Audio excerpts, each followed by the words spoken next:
Hi guys, कैसे हैं आप सभी लोग। मैं हूं आपका होस्ट रमन, आप सभी लोगों का वेलकम करता हूं अपने यूट्यूब चैनल लॉ डेवी पे। सो गाइस, आज की इस वीडियो में आपके साथ शेयर करने वाला हूं CSJMU BLLB 6 semester and LLB 4 semester में जो आपका लेबर लॉ का सब्जेक्ट है उसके मोस्ट इंपॉर्टेंट टॉपिक्स आपके साथ शेयर करूंगा। ये टॉपिक आपके हिंदी इंग्लिश दोनों लैंग्वेज में रहने वाले हैं एंड इससे आपके जो शॉर्ट एंड लॉन्ग क्वेश्चन आते हैं दोनों के दोनों कवर अप होने वाले। तो इस वीडियो को पूरा जरूर देखना, बिल्कुल भी मिस आउट मत करना। चैनल पर पहली बार आए तो चैनल को सब्सक्राइब कर लो एंड वीडियो लाइक कर दो दोस्तों। चलिए वीडियो स्टार्ट करते हैं। तो गाइस, अब मैं आपको बताने वाला हूं लेबर लॉ सेकंड के मोस्ट इंपॉर्टेंट टॉपिक आपके BLLB 6 and LLB 4 semester CSJMU के लिए। बट उससे पहले एक चीज याद रखना कि इसमें कुछ टॉपिक्स ऐसे होंगे जो सिर्फ बीएलएलबी 6 सेमेस्टर स्टूडेंट को पढ़ने एंड कुछ टॉपिक ऐसे होंगे जो सिर्फ एलएलबी 4 सेमेस्टर स्टूडेंट को पढ़ने होंगे। तो वीडियो बिल्कुल भी स्किप मत करना एंड अगर इसमें से कोई टॉपिक रह जाएगा तो मैं अपने आप से बोल के भी बताऊंगा। तो दोस्तों पूरी वीडियो जरूर देखना। एंड एक चीज और दोस्तों, मैंने देखो लेबर लॉ में एक चीज मैं बता दे रहा हूँ कि इसमें ये चीज फिक्स नहीं होती कि आपका कौन सा टॉपिक से कौन सा लॉन्ग आएगा कौन सा शॉर्ट आएगा। तो लॉन्ग शॉर्ट कोई भी किसी भी टॉपिक से आ सकता है, तो अच्छे से डिटेल में आपको पढ़ना होगा। ओके, एंड बहुत ईजी सब्जेक्ट रहने वाला, ज्यादा इसको आप परेशान नहीं हो सकते। अभी आपको बताऊंगा कैसे पढ़ना। तो सबसे पहले देखो,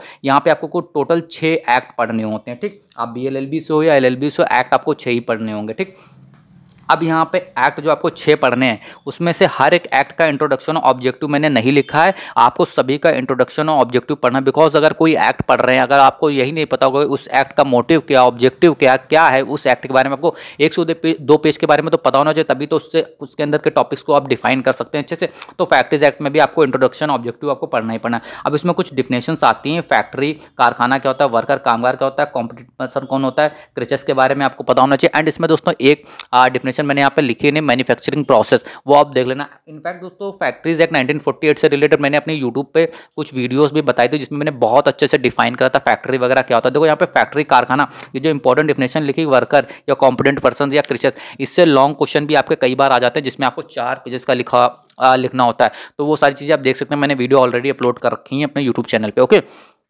नाउ अब इसके बाद बढ़ते हैं और भी डिफिनेशन है, जैसे कि वर्किंग आवर भी आपकी डिफिनेशन आती है, बट ये आपका लॉन्ग में भी आ जाता है।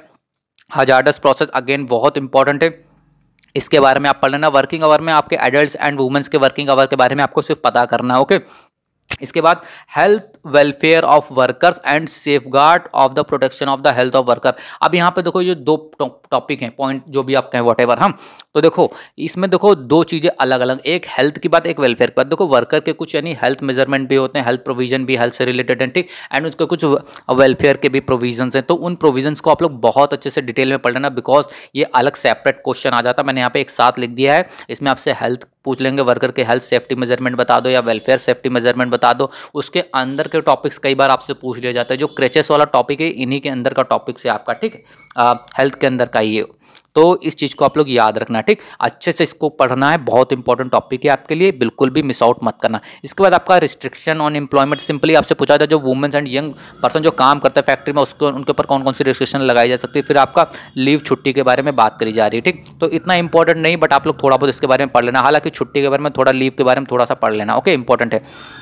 नाउ अब यहाँ पे जो दूसरा एक्ट आ रहा है एम्प्लॉयज स्टेट इंश्योरेंस 1914, मैंने यहाँ पे एम ऑब्जेक्टिव नहीं लिखा, आप लोगों को पढ़ना है, ठीक। अब यहाँ पे जो बहुत इंपॉर्टेंट क्वेश्चन जो आपका एग्जाम में आता है वो सिंपली आपसे पूछा जाता है, जो स्टेट इंश्योरेंस कॉर्पोरेशन आपका है एम्प्लॉयज का, हम इसका कंपोजिशन, इसका गठन कैसे होता है और इसके पावर और फंक्शन क्या है, बहुत इंपॉर्टेंट है। इसको बिल्कुल लीव मत करना, इसको अच्छे से पढ़ जरूर लेना, ठीक। सेकंड, इसके बाद हमारा power and jurisdiction of employees state insurance code, जो स्टेट इंश्योरेंस कोड होता है उसकी पावर एंड जुरिडिक्शन क्या है ये आप पढ़ लेना, इंपॉर्टेंट है, ठीक। इसके बाद मेडिकल बेनिफिट्स क्या है भाई, ये बहुत ज्यादा इंपॉर्टेंट टॉपिक है। Medical benefits and medical benefit council function क्या है इसके बहुत अच्छे से पढ़ना। एंड इसके बाद है formation and expenditure of employ state insurance fund, ये आपका शॉर्ट में क्वेश्चन आ जाता है, इसको अच्छे से देख लेना आप लोग। इसके बाद है benefit have been provided to an employ और इज डिपेंडेंट, यानी जो एम्प्लॉयज स्टेट इंश्योरेंस एक्ट के अंदर जो एम्प्लॉयज होते हैं उनको जो बेनिफिट मिलते हैं उसके बारे में बताना है। एंड वो जो एम्प्लॉय होता है उसके डिपेंडेंट यानी उसके फैमिली मेंबर को भी क्या क्या बेनिफिट मिलते हैं वो आपको बताना। इस एक्ट की क्या वीकनेस है ये आपको बताना। एंड एम्प्लॉयमेंट इंजरी के बारे में आप लोगों को थोड़ा बहुत देख लेना है। अब अगेन ये जो वर्किंग कंपनसेशन एक्ट 1923, इससे आपको जो लॉन्ग क्वेश्चन है काफ़ी ज़्यादा आपके आ जाते हैं, या कई बार आपको इससे शॉर्ट क्वेश्चन भी 3 से 4 देखने को मिल जाते हैं, तो इसको अच्छे से रीड आउट कर लेना। इस एक्ट का भी आपको एम ऑब्जेक्टिव इंट्रोडक्शन कर लेना है। इसके बाद यहाँ पे पूछा जा रहा है जो employer liability for compensation to workman, माफ करना दोस्तों सॉरी, देखो यहाँ पे आपसे क्या पूछा जा रहा है, employers liability for compensation to workman, now employ, जिसको अब हम लोग एम्प्लॉय भी कहते हैं, पहले जो वर्कमैन कहते थे अब एम्प्लॉय कहते हैं। तो देखो यहाँ पे ये पूछा जा रहा है कि जो एम्प्लॉयर होता है, जो जॉब देता है, जिसके यहाँ आप काम कर रहे हैं, उसकी क्या लायबिलिटी है कंपनसेशन देने को, अपने वाले जो उसके यहाँ काम कर रहा है उसकी क्या लायबिलिटी है उसके कंपनसेशन देने की। मान लो बॉस की क्या लायबिलिटी होगी अपने जो उसके यहाँ जो जॉब कर रहे हैं लोग उसके प्रति कंपनसेशन देने की, ठीक, ये आपको पूछा जा रहा है। फिर इसके बाद क्या पूछा जा रहा है, ये अपना हो चुका है। इसके बाद when can an employed be sued for compensation when not. देखो जो एम्प्लॉयर होता है उसको आप कब सू कर सकते हैं कंपनसेशन के लिए, कब नहीं कर सकते, यह चीज़ पूछी जा रही है आपसे, ठीक। तो इस चीज को आप लोग ध्यान रखना। ओके गाइस, ना इसके बाद पूछ रहे हैं appointment and power of workman compensation commissioner. तो इसका अपॉइंटमेंट नियुक्ति कैसे होती है और उसकी क्या क्या शक्तियां होती है, ये आपसे पूछा जा रहा है। डॉक्ट्राइन ऑफ नोटेशनल एक्सटेंशन, ये आपका 6 सेमेस्टर में मोस्टली पूछा जाता है, BLLB 6 में। ओके, तो इसको अच्छे से ध्यान रखना।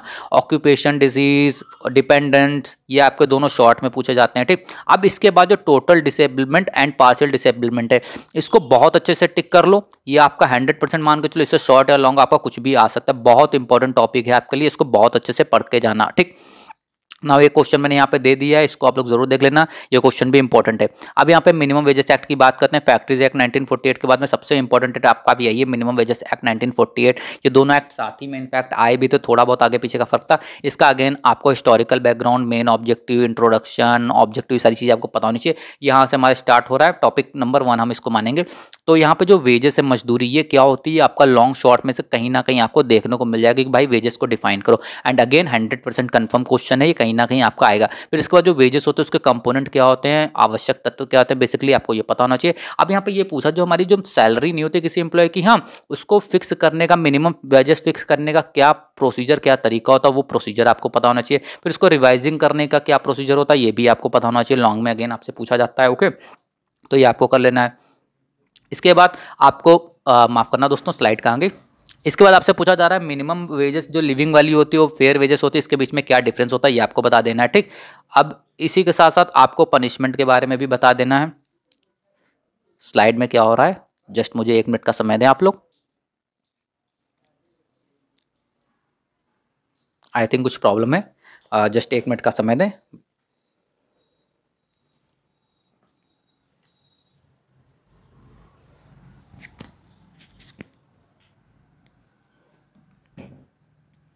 नाउ आई थिंक अब साइड वर्क कर रही सही से गाइस। ओके, तो देखो यहाँ पे आपसे पनिशमेंट के बारे में पूछा जा रहा था। पनिशमेंट पे हम लोग थे, पनिशमेंट के बारे में अच्छे से पढ़ लेना। एंड कॉन्स्टिट्यूशनल वैलिडिटी, इसको भी आप लोग देख लेना।